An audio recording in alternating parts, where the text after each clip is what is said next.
Bienvenido, buena tarde, ¿cómo estás? ¿Qué tal, José Luis? Un verdadero gusto y un placer poder estar contigo y por supuesto con la gente que amablemente nos escucha y nos ve. Don Félix Ucán sostiene que Sí, fue cortina de humo lo ocurrido en el Senado de la República. yo creo que se ha maximizado por unos, minimizado por otros, pero la realidad de las cosas es que no es absolutamente nada que no haya pasado. Incluso no olvidemos que el poder Y legislativo más con este personaje, ¿no? además, ¿no? En otras décadas, José Luis, la violencia era en otra latitud. Estamos hablando de que ha habido diputados y senadores que han sido víctimas y han sido pasados incluso por las armas cuando estábamos hablando de la independencia, cuando estábamos hablando de la revolución. Entonces, no es algo inusitado. Puede ser que un legislador nunca haya visto esos niveles, que tampoco lo creo, porque ha habido aspavientos, ha habido Sí. empellones, ha habido empujones y ha habido toda una serie de elementos que pues existen en este parlamentarismo a la mexicana. Una cosa es lo que debiera ser y otra cosa es lo que es. Una cosa es lo que nosotros pensamos como un ideal y otra cosa es las Oye, herramientas y una que nosotros cosa, tenemos para poder realizar la idea que el tenemos de trabajo. la elevación intelectual de los representantes y otra lo que está llegando también, ¿no? Mira, violencia, José Luis, no es otra cosa más que una exposición de tu fuerza. Una persona es violenta cuando tiene fuerza en demasía y esa persona tiene la fuerza para poder hacer las cosas incluso desde lo físico, pero también desde una tribuna, desde una mesa directiva, decirle a otros que no hablen, coartar la libertad Sí, de claro. otros, también es Cerrarles el violencia, micrófono. cerrar el micrófono. Y hemos visto cómo en lugar de ser un lugar en donde se expongan las ideas, muchas veces son cortapisas las que se le ponen a los propios legisladores. Y es parte de este discurso. No se está anteponiendo absolutamente nada. Denuncie quien tenga que denunciar. Cuando hoy en la mañana me preguntaban, ¿y esas denuncias saldrán a la luz? ¿Esas denuncias al final de cuentas llegarán Proceden. a una sentencia? ¿Procederán? Esa es otra cosa. Porque al final de cuentas uno puede denunciar, pero lo importante es que tú puedas probar estas acciones o probar estas posibles denuncias que se pueden hacer. Porque hay una cosa en el derecho mexicano, el que afirma tiene que probar y el otro tendrá que ir de alguna manera despejando ese tipo de acusaciones, que es la labor que tendrá que hacer el abogado defensor en su momento. Yo creo que esto no va a pasar de esto. Es un final muy triste para esta mesa directiva que inició con cierto grado de mesura. Finalmente, uno no puede cambiar lo que siempre ha sido y siempre ha sido este exceso de verborrea, este exceso de adjetivizar las cosas y que finalmente esto provoca pues una falta de respeto incluso a sí mismos. Entonces no es nada nuevo de lo que estamos viendo, estos empellones, estos empujones, esto que nosotros Sí, observamos incluso profusamente, me ¿no? llamó la atención lo de Jorge Carlos Ramírez que dice que no nos extrañe que luego esta violencia brote en las calles. Señor, la violencia está Está. todos los días.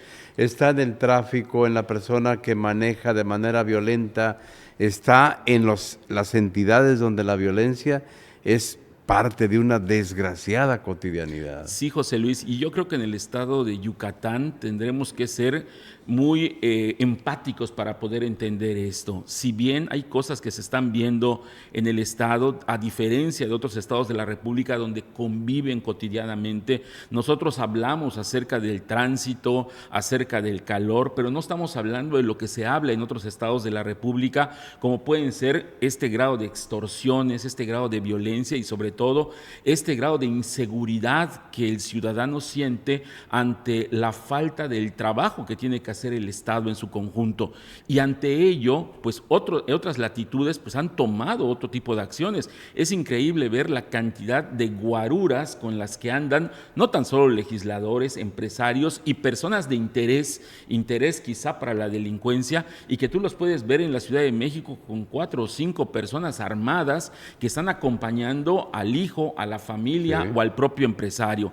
Esto todavía no se ve en esa gravedad, por ejemplo, en el sureste. Sin embargo, lo que sí es una realidad es que la caja de resonancia, que es las cámaras, la Cámara de Diputados, la Cámara de Senadores. Ayer estaba la permanente en conjunto, era la última sesión. Bueno, el pasado miércoles fue la última sesión de la permanente. ¿Por qué? Porque el nuevo inicio de sesiones será a partir del mes de septiembre, empezando el mes de septiembre.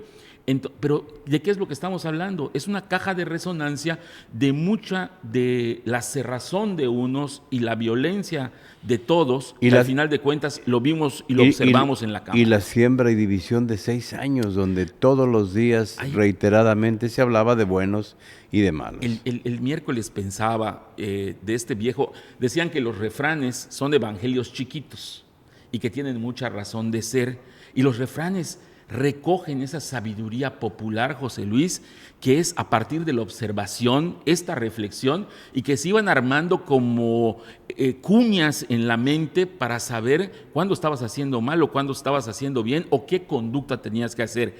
Y es muy claro este refrán: el que siembra vientos recoge tempestades. Y esto así ha sido, y no podría ser de otra manera cuando has hecho dentro de tu labor más que una labor de puente, una labor de unión, una labor de diálogo y de escucha, pues el romper puentes, el dinamitar las posibilidades de diálogo, y evidentemente es un buen ejemplo para los estudiantes, por ejemplo, de ciencia política, y cuando hablan del legislativo, de las conductas que tendría que tener una persona que conduce una cámara o un colegiado. Fíjate que para mí la máxima humillación fue cuando un ciudadano de nombre Carlos Velázquez de León fue obligado a ofrecer una disculpa al presidente del Senado, Gerardo Fernández Noroña. No fue una disculpa en el mismo terreno donde se profirió la aparente afrenta. No, lo llevó al Senado, lo sentó a su lado, le hizo leer una carta y le dijo: puntualice muy bien el tema. Lo transmitió en redes sociales y nadie dijo nada. Mira, hay algo que se llama congruencia, y yo creo que lo que más se puede achacar a ciertos personajes, que no todos, también hay que decirlo con mucha claridad, nosotros vemos también políticos del Movimiento de Regeneración Nacional de Morena, que están tratando en la medida de lo posible de llevar estos elementos de modestia y sobre todo de tener las cosas en su lugar, pero hay gente como Fernández Noroña que ciertamente lo persigue en sus propias palabras. Es increíble que ante cada declaración le pone una declaración totalmente en 180 grados de lo que dijo antes. Esto en redes sociales, y lo podemos observar con muchos críticos que han señalado con mucha claridad pues este desasiado manejo de la mesa directiva de la Cámara, en este caso de la Cámara de Senadores, querido José Luis. Entonces, no hay que llamarnos a sorprendidos, creo que es un reflejo finalmente de lo que se está viviendo también en buena parte del epidermis de nuestro país, pero por otro lado también nos lleva a algo que creo que es positivo: saber lo que no se debe de hacer, saber cómo uno no debe de actuar para tratar de procurar una mesa, ahora sí, de diálogo, de acuerdos, y sobre todo en donde se profundice soluciones. Y los grandes actores del país, que debieran ser verdaderos constructores de políticas públicas, pues se vuelven pequeños cuando simple y sencillamente son parte de un partido político. Y son parte del problema y no de la solución. Yo creo que esa es la primera gran decisión que cualquier ciudadano tiene que hacer, porque no olvidemos que los partidos políticos son organismos de interés público, y ser ciudadano, José Luis, es algo que nos debe de llamar, de hervir la sangre y sobre todo de llevarnos a la acción.